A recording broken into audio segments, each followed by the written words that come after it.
Vamos falar de Lei de Diretrizes Orçamentárias, LDO 2023, que tem como relator Marcelo Castro. Ele é o senador piauiense Marcelo Castro, do MDB, que detalhou a lei orçamentária, como é que vai ficar. É verdade, Joelson. Ontem chegou a peça orçamentária, ou seja, a proposta de orçamento geral da União, enviada pelo governo federal, pela área econômica do governo, para tramitar a partir de agora no Congresso Nacional. E na comissão mista do orçamento, o senador piauiense Marcelo Castro é o relator. E hoje ele concedeu a primeira entrevista coletiva para tratar dessa matéria que promete movimentar o Congresso Nacional, principalmente depois da eleição. Mas ele já antecipou hoje o que ele pensa sobre essa importante matéria. Vamos acompanhar.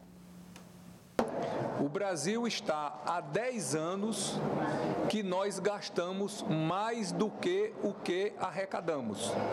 Então isso aí tem uma repercussão porque a dívida que nós temos, nós só estamos acrescentando mais dívidas porque nós vamos fazer agora em 2023 10 anos com déficit primário, que este ano será de 63,7 bilhões de reais. Está previsto um crescimento do PIB para o ano que vem de 2,5%, que o mercado nem longe aprova isso daí, acha que o crescimento do próximo ano será inferior a 1%. Também prevê uma inflação de 4,5%, um câmbio de 5,12%, o que dá uma estabilidade, que está mais ou menos isso hoje, e um teto de gastos de 1,8 trilhões de reais. Então, tudo que o governo federal for gastar tem que estar dentro desse 1,8 trilhões de reais. Além disso,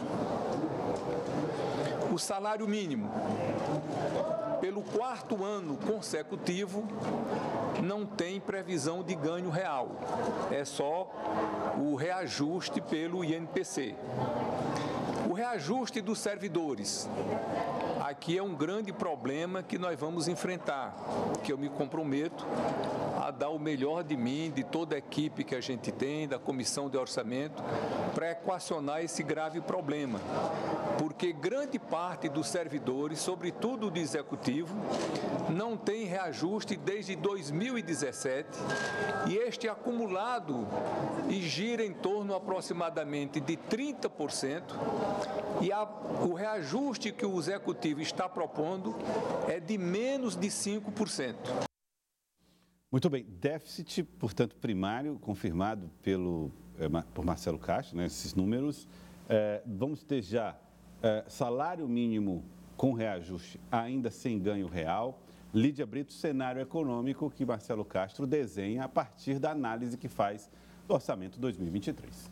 O orçamento reflete nessa situação de dificuldade fiscal que o país já vem vivendo aí há um bom tempo, né? Isso ainda se reflete aquela crise ali de 2014, 2015, essa crise fiscal, e ele fala aí desses 10 anos, né? Desse cenário de 10 anos em que a balança, né, está mais para as despesas do que fora desse equilíbrio, né, entre despesas e receitas do governo federal. Isso tem um impacto direto também no crescimento, né? A gente vê aí essa projeção do PIB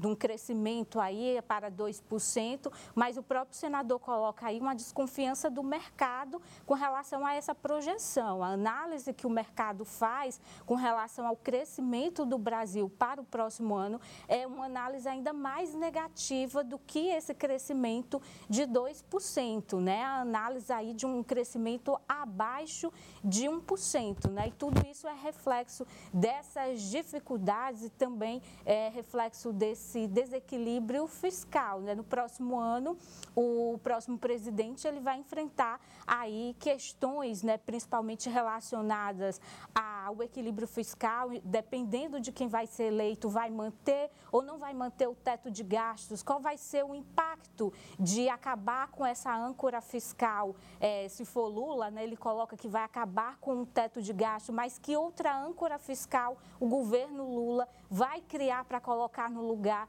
do teto de gastos. O governo Bolsonaro fala em manter o teto, mas vem constantemente aí furando esse teto, né? O que vai acontecer com essa âncora fiscal também no governo Bolsonaro, né? Então, são questões que trazem uma dúvida muito grande para o futuro do país, e tudo isso tem reflexos, essas questões políticas, né, tem reflexos nas questões econômicas e também nesse cenário, né, de crescimento do país. Além, é claro, Elivaldo, que o próximo presidente vai ter um desafio muito grande com os servidores, né? Lídia, eu concordo plenamente com essa realidade que você acena. E isso significa dizer que, independente de quem venha vencer a eleição, Joelson, mas essa discussão do orçamento, esse fechamento da peça orçamentária para 2022, ela será influenciada pelo resultado das urnas no dia 2 de outubro ou 2 e 30 de outubro.